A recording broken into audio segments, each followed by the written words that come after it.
Saya Erma Yunita dari kelas PBSI 2022A akan membacakan cerpen yang berjudul Sepotong Senja untuk Pacarku oleh Seno Gumira Aji Darmo. Alina tercinta, bersama surat ini kukirimkan padamu sepotong senja, dengan angin, debur ombak, matahari terbenam, dan cahaya keemasan. Apakah kamu menerimanya dalam keadaan lengkap? Seperti setiap senja di setiap pantai, tentu ada juga burung-burung, pasir yang basah, siluet batu karang, dan barangkali juga perahu lewat di jauhan.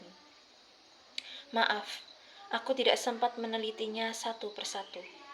Mestinya ada juga lokan, batu yang berwarna-warni, dan bias cahaya cemerlang yang berketap pada buih yang bagaikan impian, selalu saja membuat aku mengangankan segala hal yang paling mungkin kulakukan bersamamu.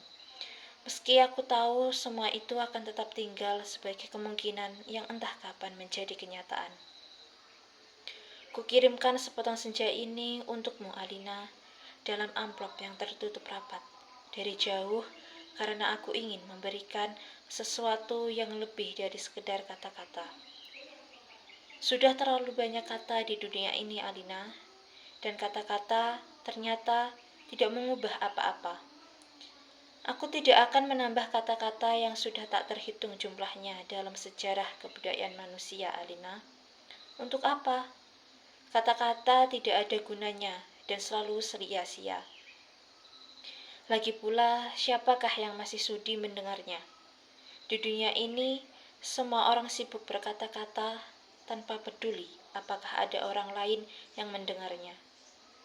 Bahkan, mereka juga tidak peduli dengan kata-katanya sendiri. Sebuah dunia yang sudah kelebihan kata-kata tanpa makna. Kata-kata sudah luber dan tidak dibutuhkan lagi. Setiap kata bisa diganti artinya.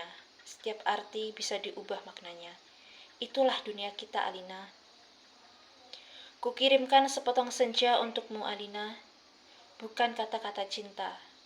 Kukirimkan padamu sepotong senja yang lembut dengan langit kemerah-merahan yang nyata, dan betul-betul ada dalam keadaan yang sama seperti ketika aku mengambilnya saat matahari hampir tenggelam ke balik cakrawala.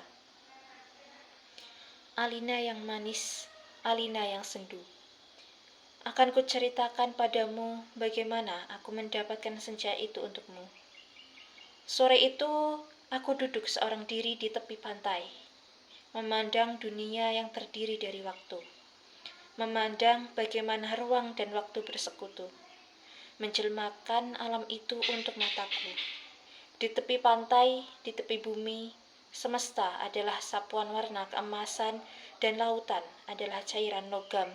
Meski buih pada debur ombak yang menghempas, itu tetap saja putih seperti kapas, dan langit tetap saja ungu, dan angin tetap saja lembab dan basah. Dan pasir tetap saja hangat ketika aku usapkan kakiku ke dalamnya. Kemudian tiba-tiba senja dan cahaya gemetar. Keindahan berkutat melawan waktu, dan aku tiba-tiba teringat padamu. Barangkali senja ini bagus untukmu, pikirku. Maka kupotong senja itu sebelum terlambat. Kukerat pada 4 sisi lantas kumasukkan ke dalam saku. Dengan begitu, keindahan itu bisa abadi dan aku bisa memberikannya padamu. Setelah itu, aku berjalan pulang dengan perasaan senang. Aku tahu kamu akan menyukainya karena kamu tahu itulah senja yang selalu kamu bayangkan untuk kita. Aku tahu kamu selalu membayangkan hari libur yang panjang, perjalanan yang jauh, dan barangkali sepasang kursi malas pada sepotong senja di sebuah pantai di mana kita bercakap-cakap, sembari memandang langit sambil berangan-angan, sambil bertanya-tanya, apakah semua ini memang benar-benar telah terjadi? Kini, senja itu bisa kamu bawa kemana-mana. Ketika aku meninggalkan pantai itu, kulihat orang-orang datang berbondong-bondong. Ternyata mereka menjadi gempar karena senja telah hilang. Kulihat cakrawala itu berlubang sebesar kartu pos. Alina sayang, Semua itu telah terjadi dan kejadiannya akan tetap seperti itu.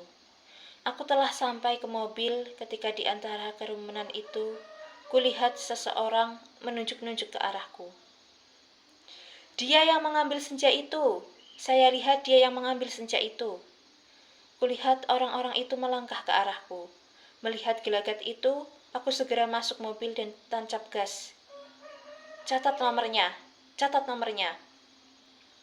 Aku melejit ke jalan raya. Ku kebut mobilku tanpa perasaan panik.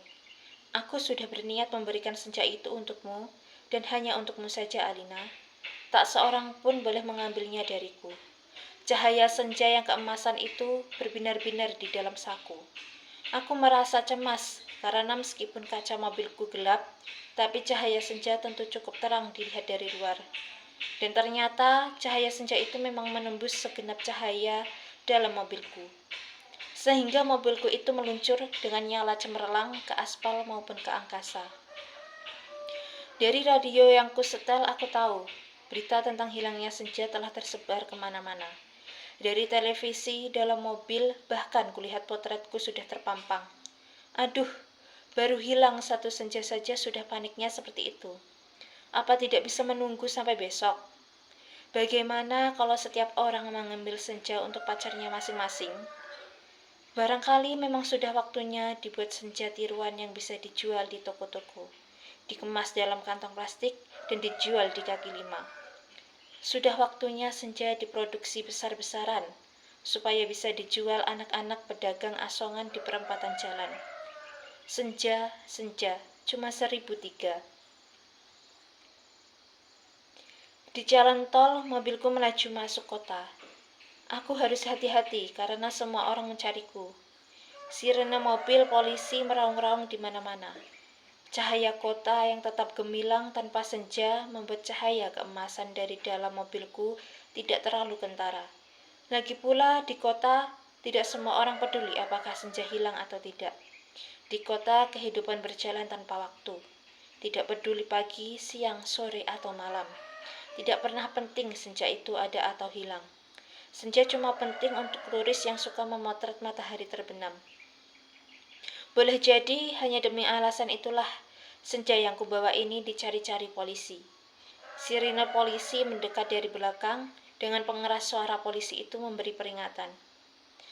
Pengemudi mobil Porsche abu-abu metalik nomor SG19658A, harap berhenti, ini polisi. Anda ditahan karena dituduh telah membawa senja. Meskipun tak ada aturan yang melarangnya, tapi berdasarkan... Aku tidak sudi mendengarnya lebih lama lagi. Jadi, kubilas dia sampai terpental keluar pagar tepi jalan. Kutancap gas dan menyelip-nyelip dengan lincah di jalanan. Dalam waktu singkat, kota sudah penuh raungan sirene polisi. Terjadi kejar-kejaran yang seru, tapi aku lebih tahu seluk-beluk kota.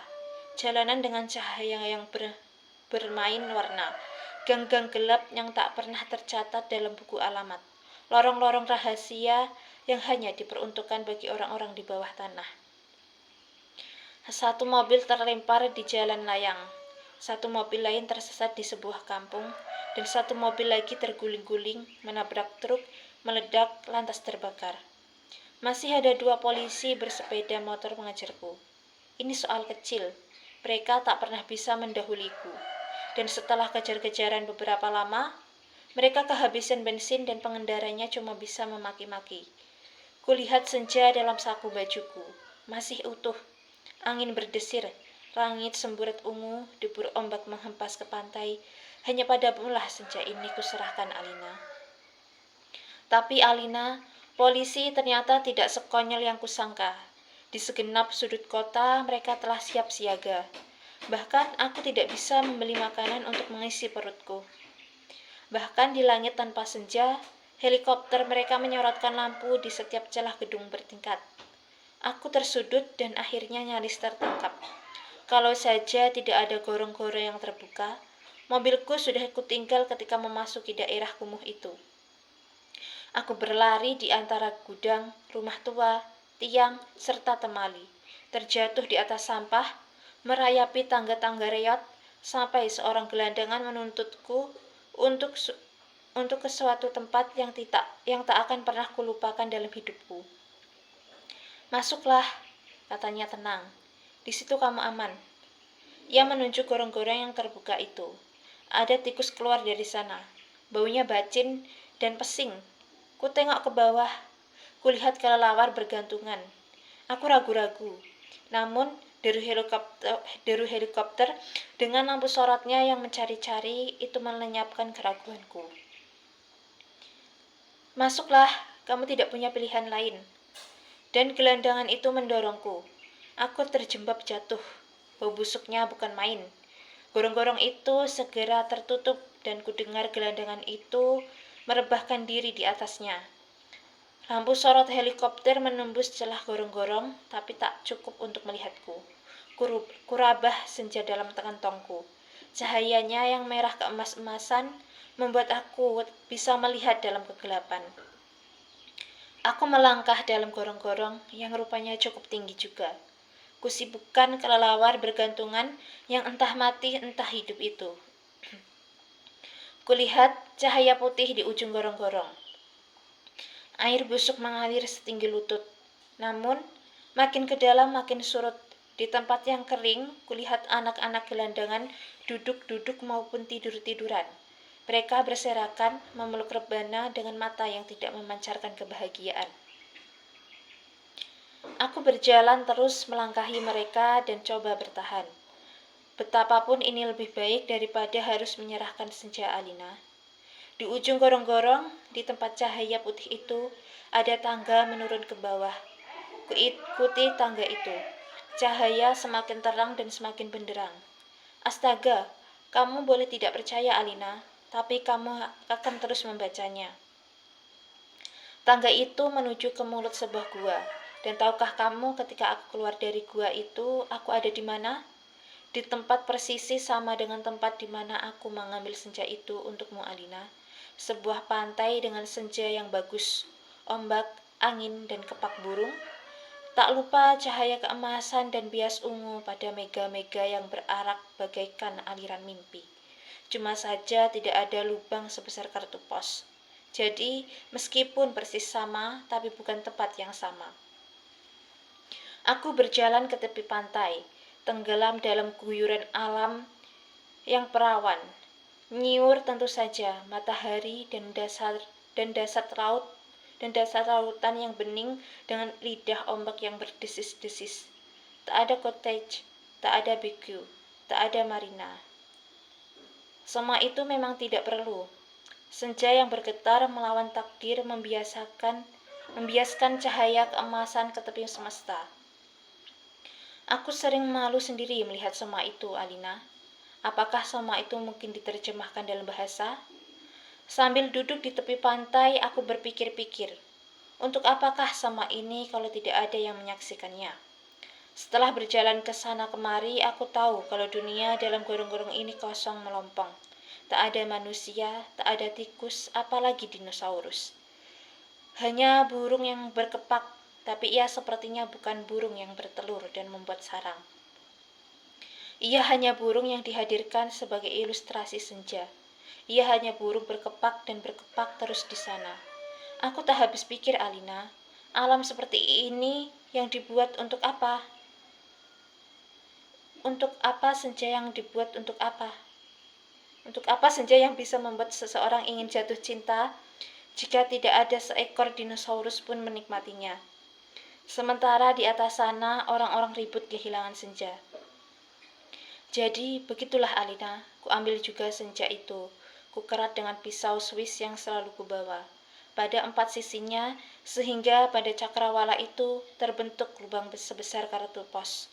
Dengan 2 senja di saku kiri dan kanan, aku melangkah pulang. Bumi berhenti beredar di belakangku, menjadi kegelapan yang basah dan bacin. Aku mendaki tangga kembali menuju gorong-gorong bumiku yang terkasih. Sampai di atas, setelah melewati kelelawar bergantungan, anak-anak gelandangan berkaparan, dan air setinggi lutut. Kulihat polisi-polisi helikopter sudah pergi. Gelandangan yang menolongku sedang tiduran di bawah tiang listrik sambil meniup saksofon.